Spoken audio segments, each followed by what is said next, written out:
धन्यवाद भाई। दो तीन चीजें इन्होंने बताई। ग्लाइफोसेट वाली बात जो बताई है, वो ग्लाइफोसेट क्या है? राउंड अप का नाम सुना आप लोगों ने? राउंड अप ये वो दवा है जहां एक बार डल जाए तो कई छमाही तक घास भी नहीं उगती, और ये फसलों पे लगेगा।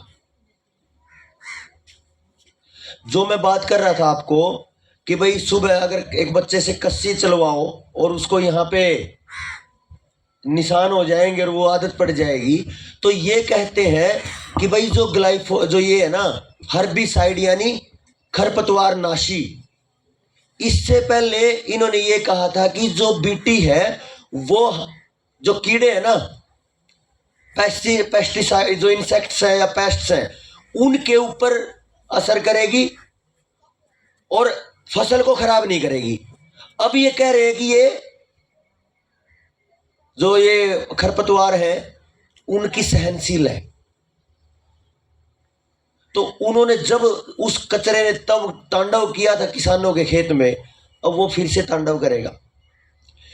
ये इसको HTBT जो बात बोली ना भाई ने, उस HTBT को इसको हाई मतलब क्या बोलते हैं HD वर्जन, जो मोबाइल का आता है ना वीडियो का HD वर्जन, ये समझ लो बीटी का HD वर्जन है। वो क्या है बीटी? बीटी मिट्टी के अंदर रहने वाला एक कीड़ा है, बैसिलस थ्योरोजेनिसस। और ये कहते हैं कि अगर उस कीड़े का जीन, उस कीड़े के गुण निकाल के अगर कपास के बीज में, कपास के जीन में डाल दिए जाए तो उस कपास के बीज में बीमारी और कीड़े नहीं आएंगे। लेकिन उसके बाद जो रिसर्च हुई है उसमें इतना सत्यानाश हुआ है कि एक एक बिनोले में कई कई कीड़े आते हैं। अगर थ्रेसर में निकालो तो एक छाछ तो भरेगा कीड़ों का और दूसरा छाछ भरेगा बिनोले का। बिल्कुल सही है जी, और है ना ये, बिल्कुल हो रहा है। तो वो जो छाछ है ना वो कीड़ों का नहीं भर रहा, वो हमारे सत्यानाश का भर रहा है। ये मैंने लाइव वीडियो देखी है, 2016 की बात कह रहा हूं मैं, अभी की नहीं। 4-5 दिन की 3 दिन की ट्रेनिंग की थी मैंने स्पेशल बीटी पे। और उस एक और चीज, अब ये बच्चे जो आपके पास घूम रहे हैं, अच्छा कि ये तो जागरूक भाइयों के बच्चे हैं। इस समय आप दुकान पे जाके कोई भी पैकेट उठाओ, कोई भी पैकेट उठा लो, हर एक पैकेट में आपको कॉटन सीड ऑयल मिलेगा, है ना, कॉटन सीड ऑयल यानी बिनोले का तेल। और इस समय 98% के लगभग कपास भारत में बीटी है। तो इसका मतलब पूरे देश में कपास हमारी लगभग खत्म है। और हर एक पैकेट पे मजबूरी है बिनोले का तेल डालना, क्योंकि ये गाइडलाइंस में है, पाम ऑलिव ऑयल और कॉटन सीड ऑयल डालना। इसको देख थोड़ा सा और सीरियस तरीके से इसको ऐसे समझिए। अगर मान के चलो एक बीज है, जिस मतलब एक फल है जिसका बीज नहीं बनता, ठीक है जी, जिस फल का बीज नहीं बनता इसका मतलब वो क्या है? वो बांझ बीज है, नपुंसक बीज है। और कहते हैं कि भाई बादाम खाया कर ताकत आएगी, कहते हैं ना, अखरोट खाओ तो ताकत आएगी, दूध पियो तो ताकत आएगी। मान के चलो बादाम का जो सिस्टम है, बादाम के अंदर आगे उगने का यानी बीज बनाने का गुण खत्म कर दिया जाए तो जो उसको खाएगा उसके अंदर वो गुण आएगा या नहीं आएगा? नहीं, मैं ये कह रहा हूं अगर बांझ बीज है तो बांझपन का गुण अगले उसको जो उसको खाएगा उसमें जाएगा कि नहीं जाएगा? जाएगा।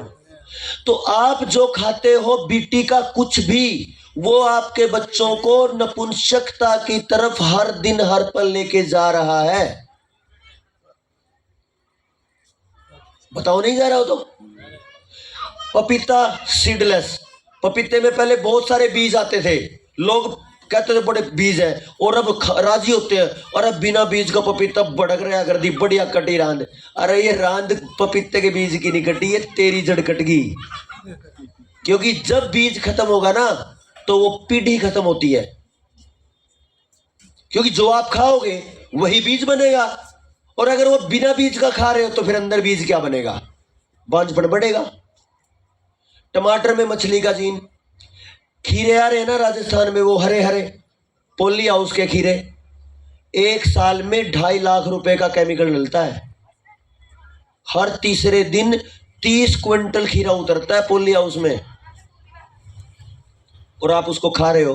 बीज तो नहीं बनता ना उसमें, बिना बीज के हैं वो, छीलने भी नहीं पड़ते, है ना। तो जिसका बीज ही नहीं है उसको जो खाएगा वो बिना बीज का हो जाएगा, निर्बीज, बांझ। खीरा खत्म है, गोभी आ रही है, वो अगर उनको उगाओगे आप पैकेट की, जैसे जो भाई कह रहे थे कि मोनसेंटो के सारे बीज हैं, अगर उस पैकेट को उगाओगे तो आप चेक करना बीज ही नहीं आते। तो गोभी खत्म है, टमाटर खत्म है, खीरा खत्म है, बैंगन खत्म है, टमाटर खत्म है। मार्केट में अगर देखोगे तो 20 चीजें हैं जो जीएम है, जेनेटिकली मॉडिफाइड है, और उनके अंदर बीज नहीं बनता, और हम धड़ल्ले से उसको खा रहे हैं, और अपने पास उसका कोई समाधान अभी तक हमने खोजा नहीं है। तो जो बीज है, बीटी की जो बात हो रही है, ये सबसे पहले लेके आए 1990 के 70 के आसपास हाइब्रिड, और जब हाइब्रिड में भी बीमारियां बढ़ती गई तो 1995-96 के बाद ये लेके आए जीएमओ, और फिर अभी पिछले साल फाइनल किया इन्होंने सरसों को, जीएम मस्टर्ड, जीएम सरसों हो गई है। समझ आ रही है बातें। लेकिन एक और काम किया जिस पे मैंने ये चर्चा शुरू की थी, वो थी कानून बनाकर करना। तो इन्होंने कानून बनाया, पता है कौन सा? एक नियम है, एक एक्ट है, food safety standards authority of India, सुना है? FSSAI। क्या है उसमें? अगर उसमें यह था अभी तक कि अगर आप कुछ सामान बनाते हो, उसमें अगर कोई मिलावट करते हो और वो पकड़ी जाती है मिलावट, तो आपको कई साल की कैद होगी। मान लिया सरसों के तेल में कुछ मिलावट कर दी, धनिये में, पता आपको क्या मिलाते हैं धनिये के पाउडर में? बताओ। लीद मिलाते हैं। लीद, समझ रहे हो क्या क्या हो गया इस देश को? हल्दी में क्या मिलाते हैं? लाल रेत, पीला रेत, रेत मिला दो पता ही नहीं चलेगा हल्दी में। अगर ये कंटेमिनेशन, ये मिलावट पकड़ी जाए तो FSSAI के अंदर उसको जेल थी। थोड़े दिन पहले तक अगर आपके सामान में GMO मिले उसको भी जेल थी, लेकिन सरकार ने एक तरफ से GM बीजों को परमिशन दे दी और दूसरी तरफ से FSSAI में भी बदलाव कर दिए कि अब GM सही है।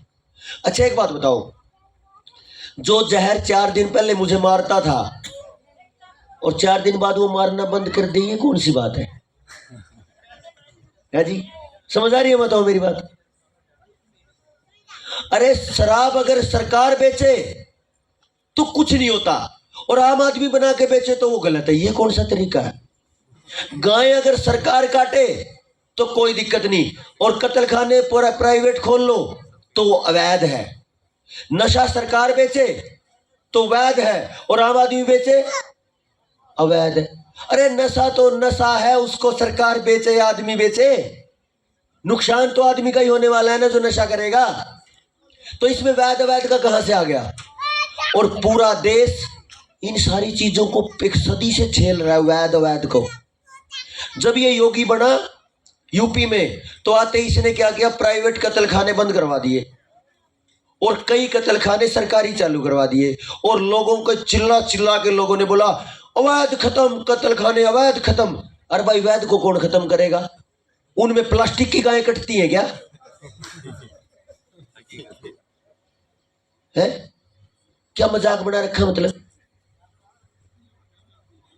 क्योंकि जब समाज अपने अधिकारों पे बात करना छोड़ देता है, लड़ना छोड़ देता है, सवाल करना छोड़ देता है, तो उसको बेवकूफ नपुंसक मान ही लिया जाता है, क्योंकि वो तो मानते ही है कि ये फालतू सब कीड़े मकोड़े हैं।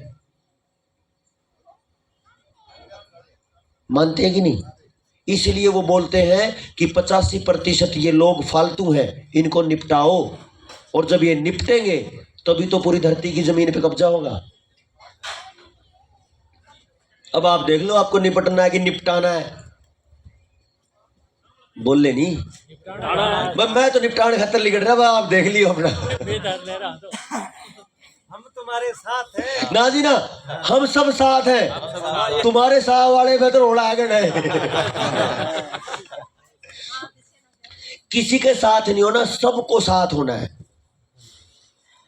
कि नहीं? किसी को टारगेट नहीं करवाना और किसी के टारगेट पे नहीं होना। जब सब एक साथ चलेंगे तो फिर वो बिच्छू बनना आसान है ना। और अगर कोई एक बिच्छू बन गया और बाकी पीछे मधुमक्खी या मक्खियां बन गई तो फिर कोई भी ग्लाइफोसेट मार के खत्म कर देगा। ये हो रहा है, आपकी तबाही का पूरा मंजर लिखा जा रहा है, सारा सिस्टम आपके साथ ये खेला जा रहा है और हमें पता नहीं है। ये दुर्भाग्य की बात है। खेती के कितने सारे सिस्टम इसको खत्म करने के लिए, खेती को खत्म करने के कितने सारे सिस्टम बनाए। एक सिस्टम की बात मैं अगर आपको बताऊं, आपने नरेगा का नाम सुना? अभी सुखविंदर भाई कह के गए मनरेगा में मजदूर नहीं मिलते। अरे मनरेगा तो कल आई है, उससे पहले मजदूर थे या नहीं थे? मजदूर तो थे, तो कहां चले गए मजदूर? मजदूर तो अभी भी हैं। तो ऐसा क्या हुआ कि पहले मजदूर नहीं मिलते थे और अब नहीं मिलते?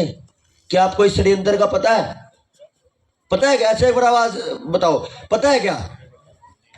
क्या है ये षड्यंत्र?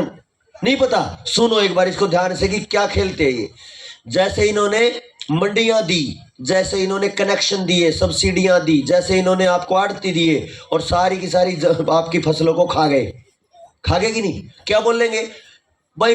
हरियाणा में बोलेंगे भाई पहले चने बहुत होया करते, ईब नहीं होते। क्यों भाई? ईब के सांप लड़ गया है। पहले भाई बहुत गोचनी होया करती, गोचनी इधर भी बोल रहे गोचनी, चने गेहूं और जौ और ये सारी चीजों को मिला के गोचनी कह रहे हैं। अब नहीं होती। अरे क्यों नहीं होती भाई? अब क्या हो गया है? क्योंकि हम किसी सिस्टम के गुलाम हो गए, इसलिए गोचनी नहीं होती। गोचनी तो अभी भी हो सकती है। जिस दिन से मैंने खेती बदली है तो उसमें सब हो रहा है, क्योंकि खेती की जमीन की तासीर बदल गई। थोड़ा देर इसमें से डाल, इसमें इसको आप डाल नहीं, गर्म कुआ पे डाल गए, ये डाल दिया। तो ये सिस्टम क्या है? तो देखो एक बार इस एक पर्टिकुलर विषय को समझना। इसको दोबारा बना दे एक बार।